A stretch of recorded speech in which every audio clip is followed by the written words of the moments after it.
para Bapak Guru hebat. Kembali bersama saya, Erma Suryani, calon guru penggerak Angkatan 5 SMA Negeri 1 Puding Besar, Kabupaten Bangka, Provinsi Kepulauan Bangka, Belitung. Baiklah, kali ini saya akan menyampaikan hal yang berkaitan dengan kegiatan calon guru penggerak, terutama di modul 2.1, bagaimana praktik pembelajaran yang berpihak pada murid. Kali ini saya akan menyampaikan bagian koneksi antar materi tentang pembelajaran berdiferensiasi. Apa sih pembelajaran berdiferensiasi? Pembelajaran diferensiasi adalah sebuah pembelajaran yang itu mengakomodir dan melakukan upaya yang konsisten untuk merespon kebutuhan belajar murid. Berdasarkan Tomlinson tahun 99, halaman 14 menyatakan bahwa pembelajaran diferensiasi adalah usaha guru untuk menyesuaikan proses pembelajaran di kelas untuk memenuhi kebutuhan belajar individu. Yang dimaksud dengan kebutuhan belajar individu bukan berarti kita memfasilitasi satu kebutuhan siswa aja. Di sini maksudnya kita memfasilitasi dan memenuhi semua kebutuhan murid.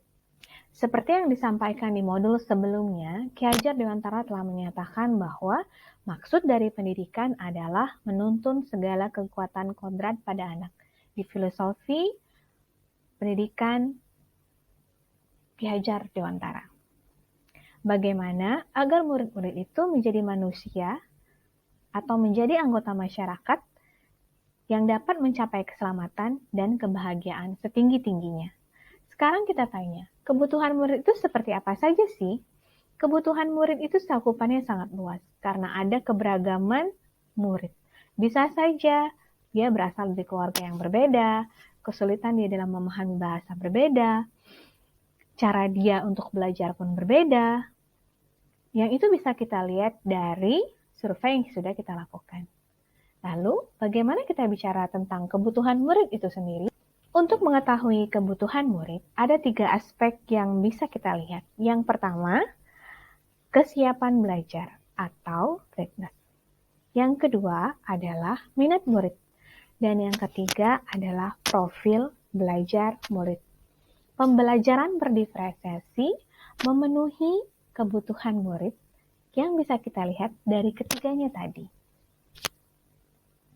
Ada banyak cara untuk membedakan kesiapan belajar. Tomlinson 2001-46 mengatakan bahwa merancang pembelajaran mirip dengan menggunakan tombol equalizer. Ada anak yang bersifat mendasar, ada yang bersifat transformatif, ada yang bersifat konkret, ada yang bersifat abstrak, ada yang berikat sederhana, ada yang bersifat kompleks, ada yang terstruktur, ada yang terbuka, ada yang tergantung, dan ada yang mandiri, ada yang lamban, dan ada yang cepat. Minat murid. Minat merupakan keadaan mental untuk menghasilkan respon terhadap situasi atau objek tertentu. Ada banyak minat murid.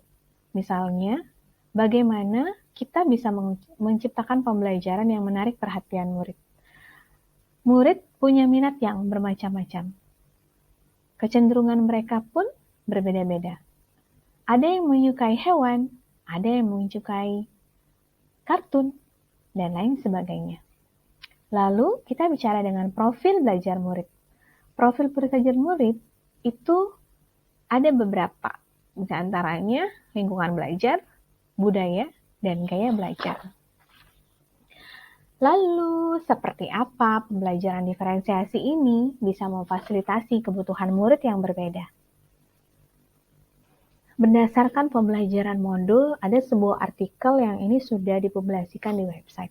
Ada 7 alasan mengapa pembelajaran berdiferensiasi dapat berhasil. Yang pertama, pembelajaran berdiferensiasi bersifat proaktif. Yang kedua, pembelajaran diferensiasi bersifat kualitatif, bukan kuantitatif. Yang ketiga, pembelajaran berdiferensiasi berakar pada penilaian. Kemudian yang keempat, belajar pembelajaran diferensiasi menggunakan beberapa pendekatan terhadap konten, terhadap proses, dan terhadap produk. Kemudian yang kelima, pembelajaran berdiferensiasi berpihak atau berpusat pada murid. Yang keenam, pembelajaran berdiferensiasi merupakan perpaduan dari pembelajaran seluruh kelas, kelompok, dan individual.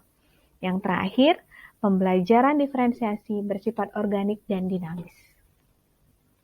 Dari sana, kita bisa melihat bahwa pembelajaran berdiferensiasi dapat memenuhi kebutuhan belajar murid. Karena kita lihat saja yang ini, pembelajaran berdiferensiasi yang berbasis konten, proses, dan produk. Di sini, kita memberikan ruang bagi anak-anak. Yang pertama, konten. Kita memberikan berbagai macam bentuk materi. Bisa jadi, sebelumnya kita harus melihat dulu kebutuhan murid. Karena ini sesuai dengan materi kita sebelumnya berpihak pada murid.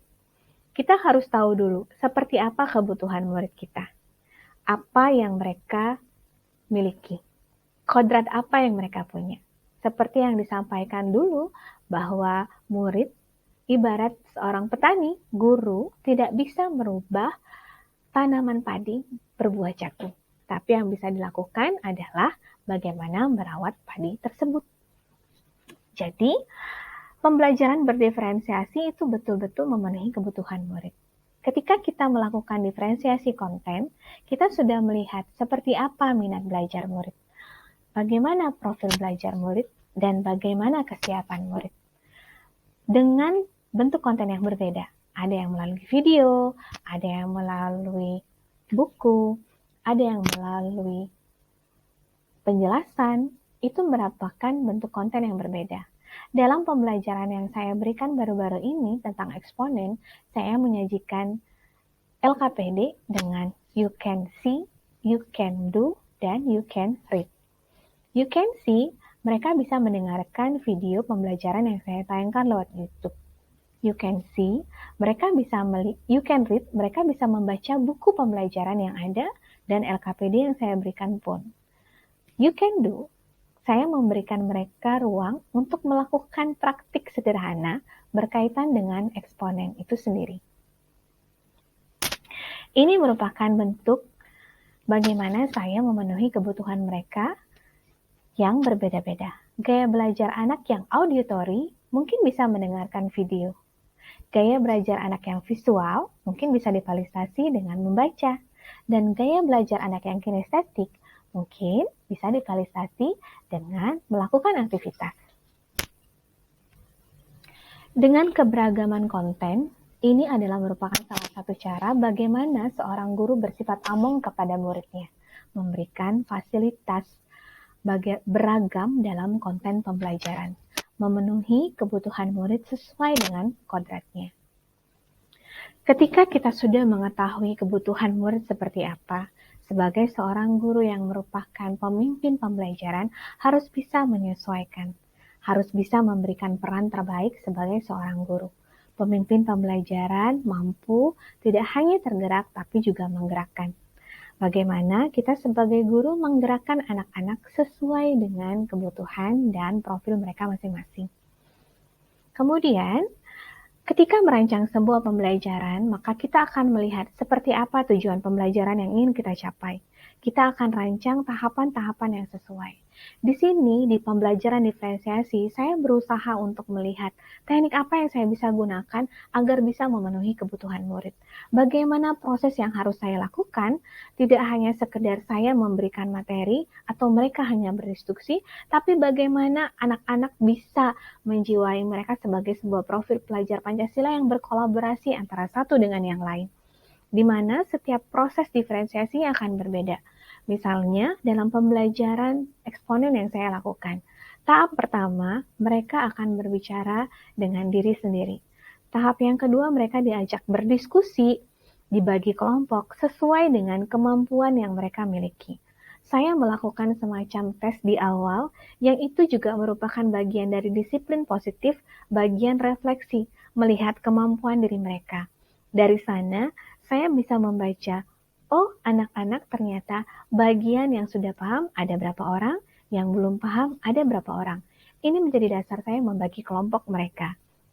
Dari sini, mereka diajak berkolaborasi, berdiskusi. Setelah itu, mereka akan membuat sebuah window shopping di kelasnya, yang mereka membagi peran. Siapa yang bakal akan mempresentasi, siapa yang bakal keliling mencari informasi. Tentu saja setiap kelompok berbeda-beda. Disinilah peran saya sebagai seorang guru untuk memberikan scaffolding sesuai dengan kemampuan mereka masing-masing. Setelah mereka berkeliling, mereka kembali ke kelompoknya untuk menjelaskan apa yang mereka dapat dan berbagi bagaimana cara mereka memberikan penjelasan.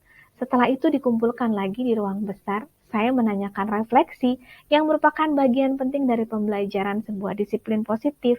Bagaimana, apa yang mereka rasakan setiap hari, apa yang mereka dapatkan ketika misalnya dalam penyampaian ada teman yang tidak menghargai, lalu kita ajak mereka untuk berbicara, harusnya seperti apa, bagaimana keinginannya. Sesuatu yang luar biasa dari pembelajaran berdiferensiasi yang bisa menggabungkan seluruh materi yang saya dapatkan sebelumnya. Sangat-sangat luar biasa ketika tahu, oh seperti ini loh pembelajaran yang berpihak pada murid. Tentu saja, dalam pembelajarannya kita akan menemukan banyak hal. Misalnya, ketika kita melakukan pembelajaran, oh ternyata masih ada siswa yang belum bisa mengikuti. Saya harus melihat refleksi, dan itu tentu saja berkaitan dengan penilaian. Karena disampaikan pada pembelajaran diferensiasi itu berbasis penilaian. Dan penilaian yang paling banyak berperan itu ada formatif. Bagaimana kita mengawasi setiap kejadian yang ada pada ruang pembelajaran. Di sini pun saya mendapatkan sesuatu yang baru, bahwa ketika kita melakukan penilaian formatif itu tidak hanya dengan soal, tapi kita bisa memberikan semacam tiket masuk atau tiket keluar. Dan ini juga saya praktekkan. Ketika mereka baru masuk bergantian di pembelajaran, tentu saja eksponen tidak habis dengan satu pertemuan. Saya melakukan 2 pertemuan. Ketika keluar, saya coba berikan untuk tiket keluar. Di sana saya bisa melihat bagaimana ketercapaian anak-anak. Lalu ketika masuk, saya coba lagi dengan tiket masuk untuk bisa membagi kelompok yang baru, ataukah perlu perombakan atau tidak. Jadi, penilaian diagnosis yang dilakukan, bagaimana penilaian diagnosis di awal, saya bisa melihat, oh anak-anak ini punya kemampuan yang seperti ini. Otomatis tujuan pembelajaran saya tidak bisa saya paksakan. Dari sini saya tahu bahwa yang serunya gitu ya, bahwa pembelajaran berdiferensiasi itu memberikan ruang kepada kita untuk menentukan tujuan pembelajaran seperti apa yang ada di kelas kita.